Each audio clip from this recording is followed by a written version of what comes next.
আগরতলা পৌর নিগমের 14 নম্বর ওয়ার্ডের কর্পোরেটর স্নিগ্ধা দাসদেবের উদ্যোগে শনিবার ওয়ার্ড এলাকার মাধ্যমিক এবং উচ্চ মাধ্যমিক পরীক্ষায় সাফল্যের সাথে উত্তীর্ণ ছাত্রছাত্রীদের সম্বর্ধনা জ্ঞাপন করা হয়।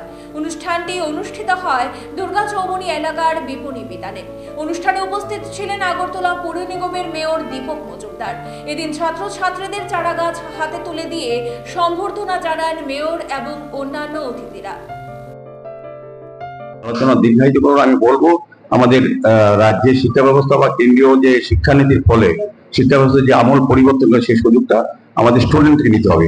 আগে এখানে দেখা গেছে ভালো ভালো স্টুডেন্ট মাধ্যমিক 12 পাস করার পর পারিবারিক অর্থনৈতিক কারণে কিংবা অন্যান্য সুযোগের অভাবে তারা কিন্তু আর বেশি পড়াশোনা এগিয়ে যেতে পারতেন না। অনেকে বাইরে গিয়ে মেডিকেলে পড়তে হতো বা কারিগরি বিদ্যালয়ে যেতে হতো, মহাবিদ্যালয় বিশ্ববিদ্যালয়ে। এখন কিন্তু এটা যেতে হয় না। এখানে আমাদের রাজ্যেই প্রচুর বিশ্ববিদ্যালয়, মহাবিদ্যালয়, কলেজ তৈরি হয়েছে। আমাদের কারিগরি বিদ্যালয়, ডেন্টাল কলেজ, মেডিকেল কলেজ হচ্ছে প্রচুর।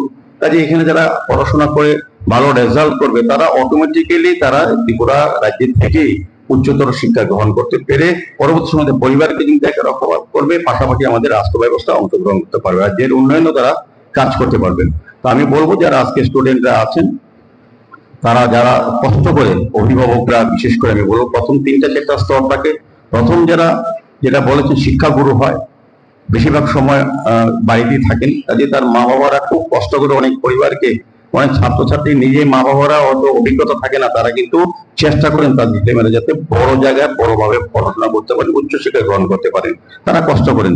কাজে তাদের দায়িত্ব হবে যে যত বড় উচ্চশিক্ষা শিক্ষিত হোক, তাদের মানসিকতা থাকতে হবে যে মা বাবা, যে অভিভাবক আমাকে কষ্ট করে সারা দিন সময় ব্যয় করে নিজেকে কষ্টে অবক্ত রেখে নিজেকে ছাত্রছাত্রীদেরকে পড়িয়েছেন, তাদের প্রতি লক্ষ্য রাখা, পাশাপাশি যে সমাজ ব্যবস্থা আপনাকে সহযোগিতা করেছে উচ্চশিক্ষা গ্রহণের জন্য, সেক্ষেত্রে সমাজের প্রতি দৃষ্টি রাখা, সামাজিক কাজে, সামাজিক দায়িত্ব, সামাজিক কর্তব্য, শিক্ষার একটা জায়গা আছে নিজের চরিত্র গঠন করা এবং মানসিকতা তৈরি করা, যে অন্যের জন্য আমার মানসিকতা তৈরি করতে হবে সেবামূলক কাজের জন্য।